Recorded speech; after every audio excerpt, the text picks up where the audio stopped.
For 50 glorious years after the defeat of Xerxes, a fragile peace, known as the Pentacontaetia, masked a Cold War. The unity forged at Thermopylae and Plataea fractured into two hostile blocs, two opposing philosophies of life, two civilizations doomed to clash. On one side stood Sparta, the undisputed master of the land.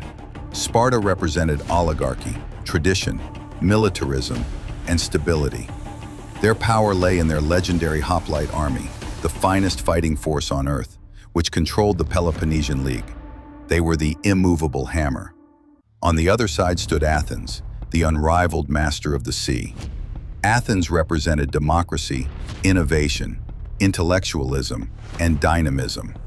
Their power rested on the Delian League, a massive naval coalition that had become a coercive Athenian empire, paid for by tribute from hundreds of island and coastal cities.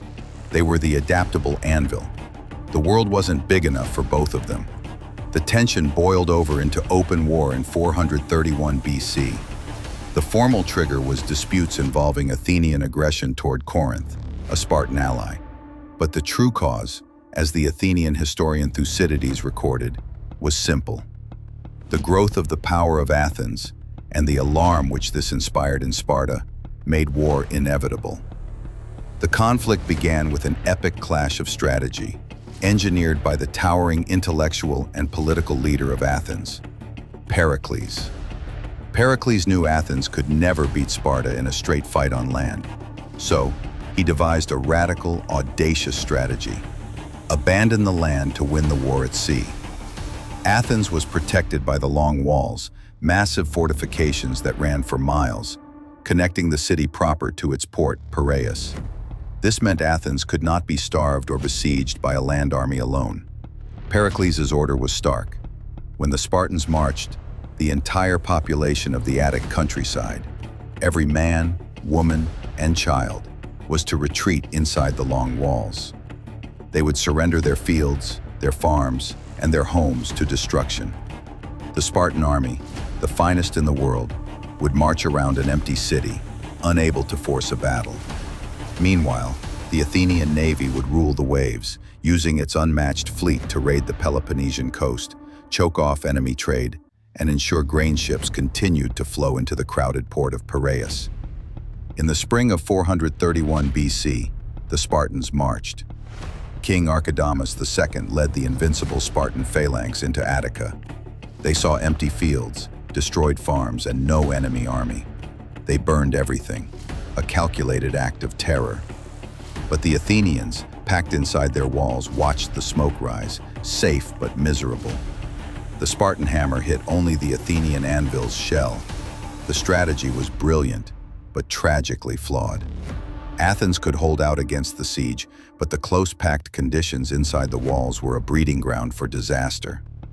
In 430 BC, a terrifying illness, the Plague of Athens, struck the overcrowded city. It was a vicious epidemic that killed a staggering number of people, perhaps a quarter to a third of the population. The city descended into chaos. Law and order dissolved as people believed their suffering had abandoned the gods. The plague did more damage to Athenian power than the entire Spartan army. It killed soldiers, sailors, and, crucially, it killed Pericles himself in 429 BC. With Pericles gone, the restraint, patience, and long-term vision evaporated. New, opportunistic leaders, often drawn from the class of demagogues, like Cleon, rose to power. They pursued aggressive, riskier strategies, impatient with the endless stalemate. The war's most stunning, morale-shattering moment came in 425 BC. An Athenian fleet, accidentally grounded near the island of Pylos, managed to trap a small force of elite Spartan hoplites, 420 men, on the nearby island of Sphacteria. The idea of a Spartan warrior surrendering was an unthinkable humiliation. When the Athenians finally overwhelmed the force, they captured 120 Spartans. These were not just soldiers. These were members of the ruling Spartiate class. The shock was profound. Sparta immediately sued for peace, desperate to get their hostages back. The Athenian leader Cleon, flush with easy victory and overconfidence, rejected the offer. This arrogance allowed the war to continue, a decision the city would soon regret. For a time, the war returned to a costly stalemate, leading to the Peace of Nicias in 421 BC. It was a shaky, temporary truce, a rest period before the inevitable second round. The greatest catalyst for renewed conflict was the emergence of the war's most charismatic, brilliant, and ultimately destructive figure, Alcibiades. He was a dashing, extravagant Athenian nobleman, a man of immense talent and boundless ambition, and a former protege of Socrates.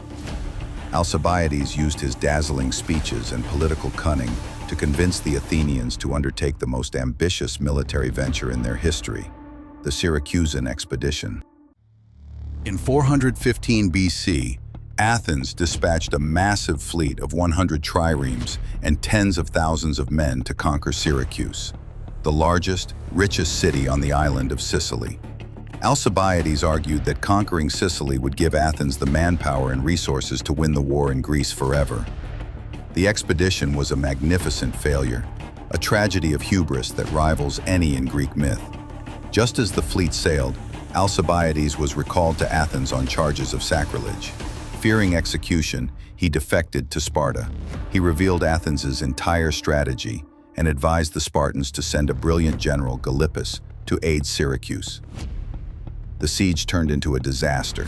The Athenian forces were unable to take the city and found themselves besieged in turn. The entire Athenian army and fleet were trapped and utterly destroyed. Over 40,000 men were lost, either killed in battle or dying of starvation and disease in the Sicilian stone quarries. The defeat in Sicily was a blow from which Athens never recovered. It depleted their treasury, annihilated their best troops, and destroyed their naval supremacy. The last years of the war saw Persia re-enter the conflict, bankrolling the Spartan fleet. The Spartans finally found their naval genius in the commander Lysander. Lysander lured the weakened Athenian fleet into a final engagement at Aegospotami in 405 BC. The ensuing Spartan ambush resulted in the complete capture and destruction of 160 Athenian ships. Athens' naval lifeline and its empire was severed in a single afternoon.